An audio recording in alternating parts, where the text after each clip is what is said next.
Most people will spend their entire lives waiting to feel ready, waiting to feel confident, music enough, strong, enough, prepared enough. And while they're waiting, life is happening.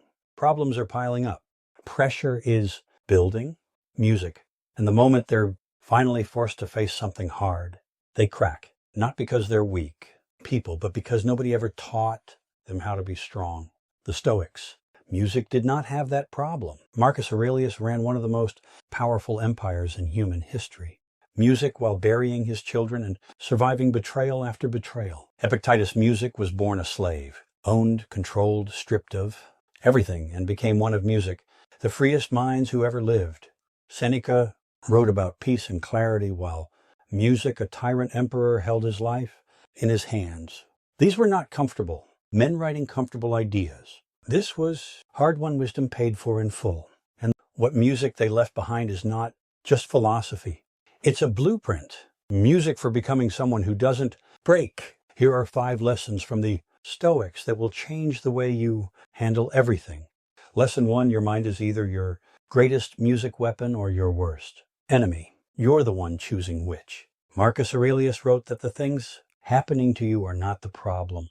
Your opinion about those things, that's music the problem. Most people spend their whole lives fighting their circumstances, music, fighting bad luck, bad timing, other people, and they exhaust themselves, getting nowhere, because the Stoics understood something that takes most music people decades to learn. You cannot control what happens to you, but your interpretation of what happens. That's music entirely yours. Let's say 2 people lose the same job. One spirals music for months. The other uses it as fuel for the best chapter of their life. Same event, completely. Music, different outcomes, because the event was never the deciding factor. The mind was stop music, fighting what happened to you. Start training how you respond to it.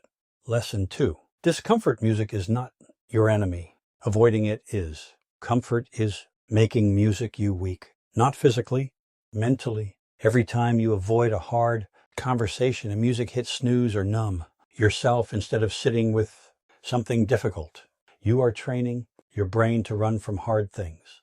Music, and a brain that runs from hard things will eventually run from everything. Epictetus taught his students to voluntarily seek music difficulty, not because suffering is noble, but because on the other side of every hard thing you do, music, there's a version of you that is stronger and harder to rattle. Cold showers, difficult conversations, the thing you've been avoiding for 3 weeks. These music aren't just habits, they're training. Every time you do something uncomfortable on purpose, you send a message to your own nervous system.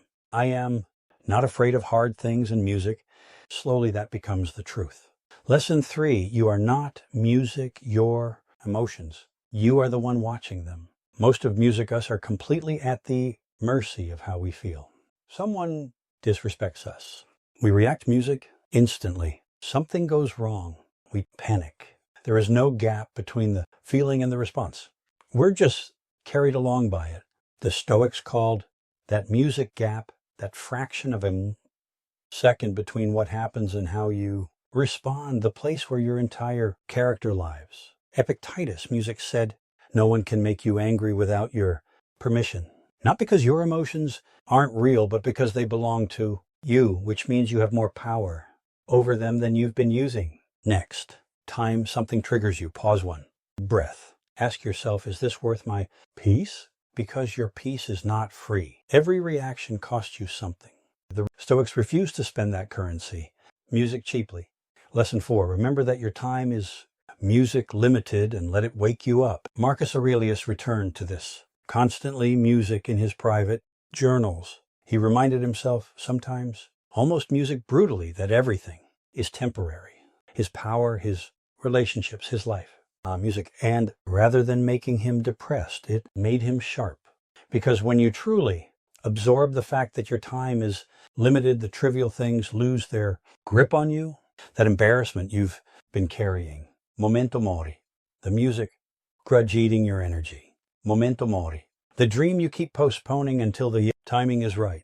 Memento mori. Weak. Thinking survives on the illusion that there's always more time, that you'll start next month, that you'll become who you want to be someday.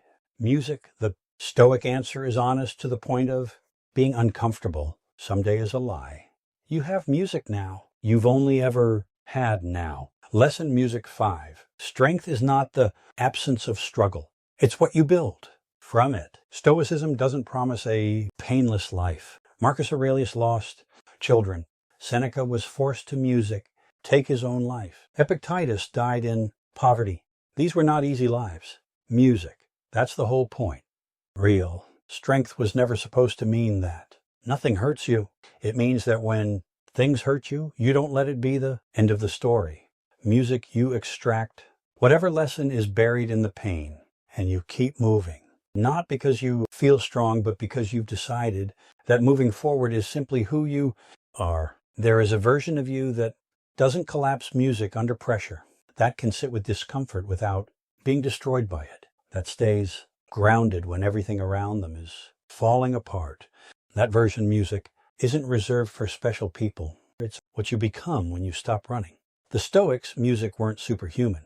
They weren't born with thicker skin or quieter minds. They were ordinary people who made an extraordinary decision to train their minds every single day with the same seriousness that a fighter. Music trains their body deliberately, consistently, without waiting for motivation to show up first. And here's what most people miss about Stoicism. Music. It's not a philosophy you read and feel inspired by for a day. It's a practice. It's something you return to every morning when the pressure starts building. Music every afternoon when things don't go your way. Every night when your mind won't stop running. Music, it's a commitment to showing up as the strongest version of yourself. Even music, especially when you don't feel like it. You music don't need a perfect life to start applying this. You don't need everything to calm down first. You don't need to feel ready. In fact, the whole point is that you begin before you feel ready, because music, that's what toughness actually is. It's not the absence of fear or doubt or pain. It's the decision to move forward anyway, with all of that still present. Take one of music, these lessons, just one, and apply it today. Not next week, not when things settle down. Music today, because small decisions made consistently are what build unbreakable people. That's not motivation talk. That's just what the evidence of 2,000 years looks like. The life you music want is sitting on the other side of the discomfort you keep avoiding. The music Stoics knew that long before any of us were born. Now you do too.